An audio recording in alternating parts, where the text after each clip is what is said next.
Bago nasawi sa umunoy hazing nitong Lunes, nakunan pa ng CCTV si Mark Andre Marcos kasama ang pangunahing suspect na si Gian Angelo Velus sa isang bar sa Las Piñas. Ang video ay makakatulong daw para matukoy kung sino-sino pa ang mga kasama ng biktima bago siya iniwan na nag-aagaw buhay na sa ospital kung saan siya pumanaw na mag-isa.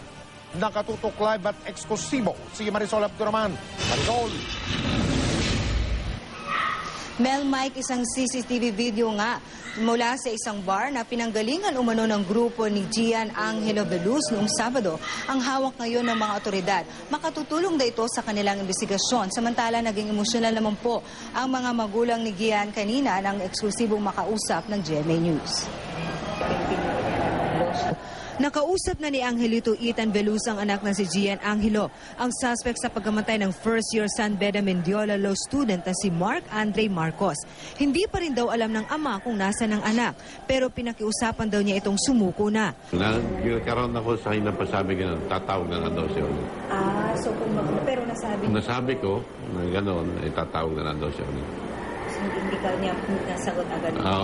Hindi siya nakipag-usap na mahaba. Kapraso lang. Ayon sa ama ng suspect, hindi nila kukonsintihin kung mapatunayang may alam ang anak. Wala din daw siyang magagawa kung maging siya ay isama sa reklamo. Humingi ito ng tawad sa pamilya Marcos. Hindi naman kagustuhan ng lahat ng tao. Siyempre masakit at ako lagi ko inutulit ang pakikiramay namin at saka ikinalulungkot namin yung pangyayaring yan. Sa kuha ng CCTV ng isang bar sa Las Piñas, makikita ang isang grupo ng mga lalaking ito na pumasok sa bar pasado alas 10 ng gabi noong Sabado, July 28. Kasama raw sa grupo sina Marcos at Velus. Nakilala sila ng waitress ng bar mula sa letratong ipinakita ng mga pulis. Ibinigay ng may-ari ng bar ang video sa mga pulis para magamit sa investigasyon kung sino-sino ang mga kasama ni Andre bago ito namatay noong Lunes, July 30. Isa lang po yung kilala ko po. Pero yung iba po wala po sa picture talaga. Binigyan ko po sila ng food tsaka water. Ang tinuturo niya talaga ay si Gian Velus. No? Nagpakita ulit tayo ng isa pang picture na kung saan group of 10 persons. No, out of the 10 persons, si Gian Velus pa rin ang kanyang tinuturo na kumbaga napasyal sa lugar na to upang uminom at may kasamang grupo ng mga kalalakihan din.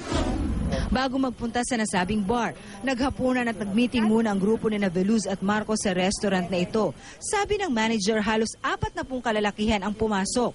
Sa mga pinakitang litrato, itinuro ng manager ang litrato ni Velus. Natatandaan daw niya ito dahil ito rin ang nagpa-reserve at nagbayad sa kanya. Pumunta siya dito ng Friday. Sabi niya, parang nagpaalam na siya na magkakaroon sila something ng meeting dito. Tapos nag-ano siya kung magkano ba yung kailangan niya. Sabi namin is 5,000. So, sabi niya, hindi namin kaya yun kasi mga estudyante lang kami, ganyan-ganyan. Ayon pa sa manager, may 9 na lalaki ang pinalabas at di na sinama sa closed-door meeting. Naalala raw niyang isa sa mga pinalabas si Marcos. Nakilala raw niya ito matapos malaman sa balita ang sinapit nito. Si Gian ay na-establish natin na nandito ng Saturday night. Nakita pa siya Si Mark, nakapag-interview din naman tayo na nung nakita niya sa TV, naalala niya na yung pala yung tao na nakita rin niya ng Saturday night. Ang kulang na lang sa impormasyon ng pulisya sa ngayon ay kung dumiretso ba sa farm sa Dasmariñas ang grupo ni Velus at Marcos mula sa bar sa Las Piñas. Naganap ang initiation rites ng Lex Leonum Fraternitas noong hapon ng Linggo, July 29. Sinugod si Marcos sa De La Salle Medical Center pasado alas 10:30 ng gabing yun at kinabukasan alas 3 ng hapon namatay ito. Sabi ng pamilya ni Marcos, nagpaalam si Andre na mag-overnight para gawin ang isang project. Alas 10:30 ng July 28 nang umalis daw ito. Mel, Mike, nais ng pulisya na maging malakas at matibay ang kanilang kaso laban sa mga suspect. Kaya naman hanggang sa ngayon, patuloy pa rin ang kanilang pagkalap ng mga impormasyon hinggil sa anumang may makapagtuturo o anuman ang kanilang makukuha hinggil pa rin sa nangyaring insidente sa pagkamatay ni Mark Andre Marcos. Mel? Maraming salamat, Marisol Abduraman.